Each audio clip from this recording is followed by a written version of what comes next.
everyone, Diane here. Welcome to my studio. I'm sorry if we haven't had a video for a couple of days due to the presence of the builders in our house.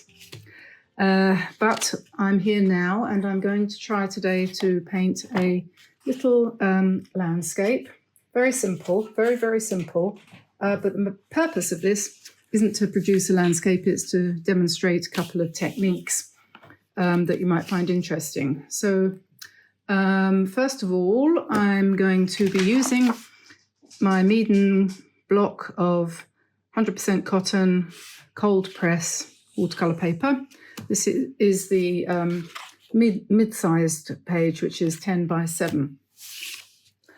And I'm going to use a brush. I think I'll probably just use my size 14 Craftmo brush. That's one from our set. And I'm going to paint a graduated wash for the background of this painting. And of course, it probably needs to be blue to start with. So let's mix up some blue. This is ultramarine, I think. And I'm not really mixing it at all. I'm just diluting it a bit. And I'm thinking there's probably not quite enough there. But I can soon find some more blue. I'm going to clean up some of my palettes. I'm going to mix some blues together. This is phthalo blue, I think, or it might be turquoise. So I'm going to put that in there too with the ultramarine. I can't see any point in painting unless you do whatever comes to mind. And I don't like to follow rules, and I don't like to tell you that you should follow rules. If there's one rule in my life, it's that there are no rules. So if it suddenly occurs to me when I'm mixing some paint up that I want to mix a few blues together, because that's what I have to hand, then darn it, that's what I'm going to do. So I'm just going to pick up a bit more of this phthalo blue here, which has got a bit of green in it as well. And I'm going to put that in there with the other colours. And I don't know what's going to happen here, but what I'm going to do is I'm going to paint across the page. Then I'm going to remember at this point that in order to get a good wash, we should put it on a slight, very slight angle like that. And you'll see there's a bead going across. You can call it a bead if you like, that's the technical term. So you go along and you pick up that bead and you go down to the next line, if you see what I mean. So if you get a bead, you pick it up and you just keep going down. After you've done what you might consider to be enough colour for your sky, you can just continue on by adding water for a little bit, like that. And then, one thing, this isn't going to be a snow scene, this is going to be the ground. So, oops, excuse me. I'm going to pick up some brownish, greenish colour here, and then I'm going to start at the other end of the paper, the bottom, that is to say. I've been speaking a lot of French lately, and my English has suffered because, you know, our workmen, they don't speak a word of English. And it can actually be quite tiring to be speaking a foreign language all the time. And I'm not that fluent in French. I'm not bad, but it takes some brain power. So there we are. Now we have a 2-colour wash with blue at the top and green at the bottom. And we'll let that dry. And then we'll paint our landscape on top of that. That's what you call a variegated wash, going from blue down to nothing to green. So 2 different colours, it's variegated, in other words. And that's much more useful than just a plain wash of one colour, because you never need that really, unless you're going to paint something on top of the whole thing. But this is quite a good background.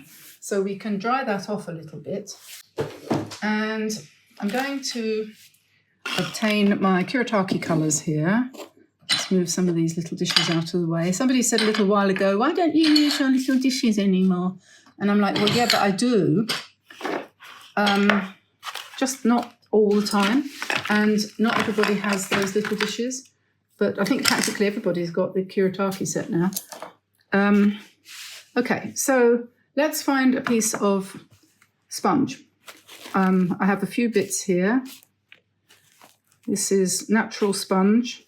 It's not synthetic. And the way that this normally works is that I just rip a piece off and then I use that, or a couple of pieces, which will give me different textures. So this is really useful for painting trees. Only you're not really painting them. You are going to impress them. So I'm going to put some Kuretake paint on my tray here. Just random colours, reds, oranges. It's so dismal and dark and horrible and disgusting and wintry here. Who wants to think about painting snow every day? Have enough of that at Christmas. So I'm just choosing some random colours, literally random. I'm going to just move that over a bit so you can see a bit better. That's it. That's what we have. And then I'm going to pick up some colours, and I'm going to imagine. I haven't really quite got enough room here, so I'll just have to push you across a bit. I'm going to imagine some kind of a horizon line about halfway, and I'm just going to start. All right, and it's a good idea to scrunch up your piece of sponge, and you can go straight into the paint if you want. I think that's a pretty good thing to do, and just go straight for the neat paint.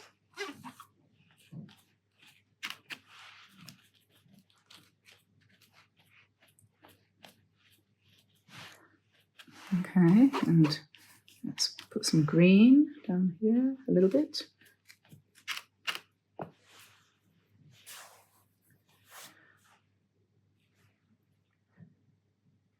Okay,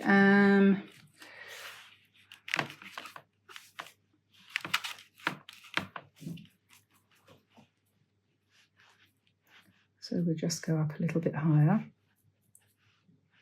It's a brown one. And probably we want some more green.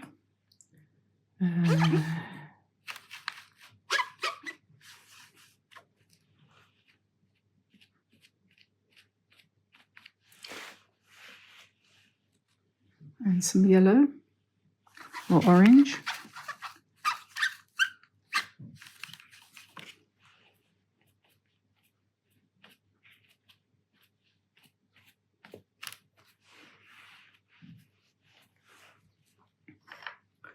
Okay, and then probably we need to go to the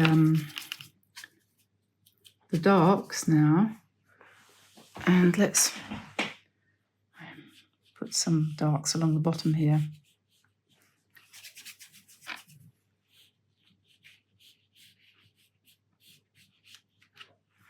And then you can scrape in some branches.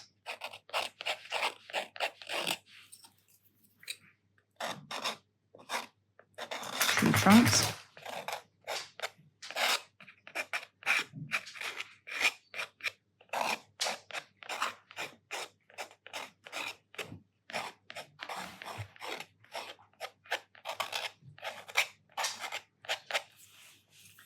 And then we go back to the greens and the greys, and we'll put some dark green and grey in the foreground here. And then we're going to drag that up.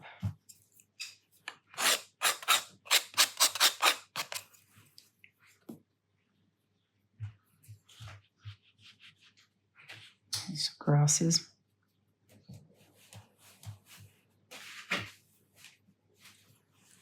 And then we'll make that a little bit more neutral.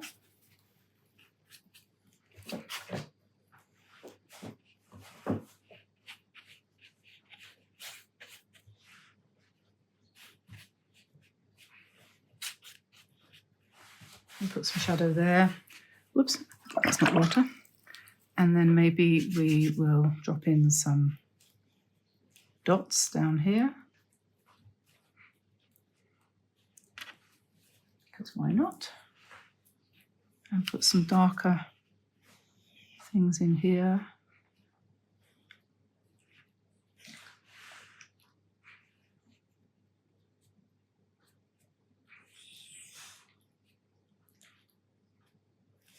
Maybe we'll scrape up a little bit more here. I think that needs to be wetter.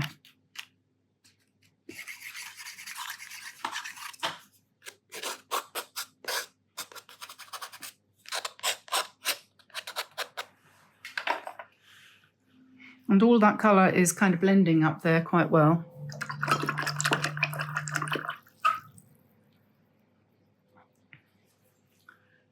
And yes, well, I think we probably need to let that dry.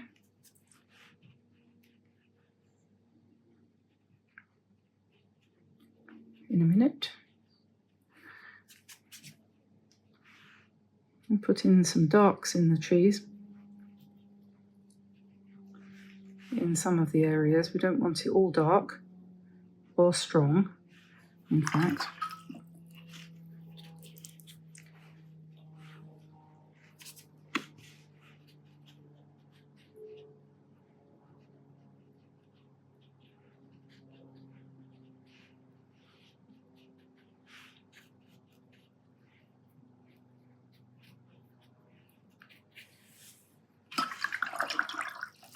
Okay, well, I'm going to let that dry and come back after lunch and see what I've done.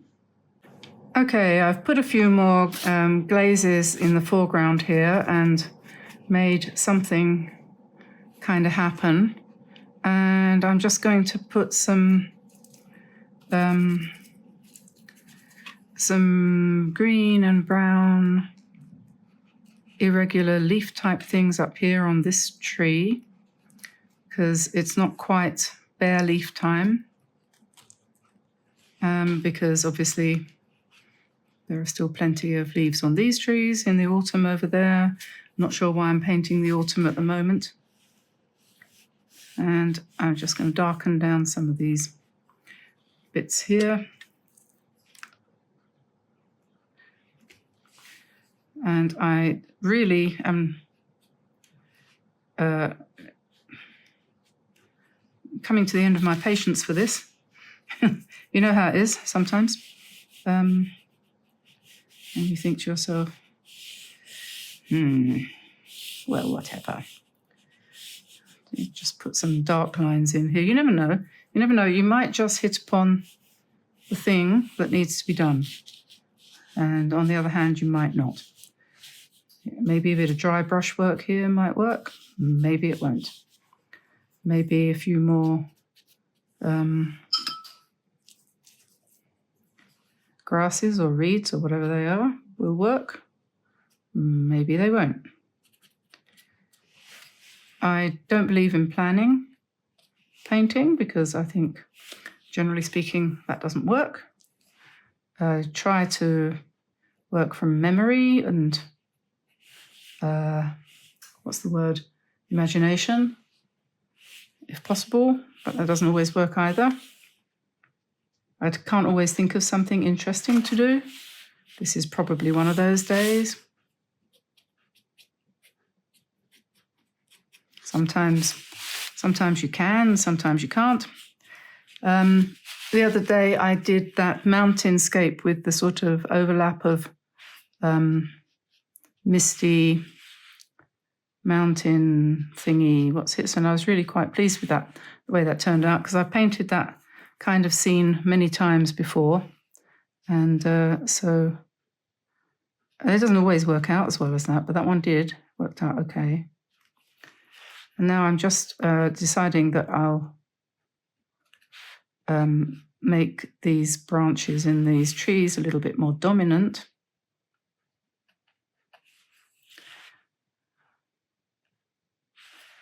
So let's see what that does. The whole thing, make that into a fairly big, shadowy kind of area there in the middle. You just have to keep going until you've completely ruined it. No, just kidding. Well, you know what it's like. You just don't know. No matter how much experience you've got, you can still have a new experience with the next painting that you do. And that's not right there. I'll make that lighter, make it thinner. Some days you really can't do anything right. Oh well, c'est la vie, as they say in France quite often.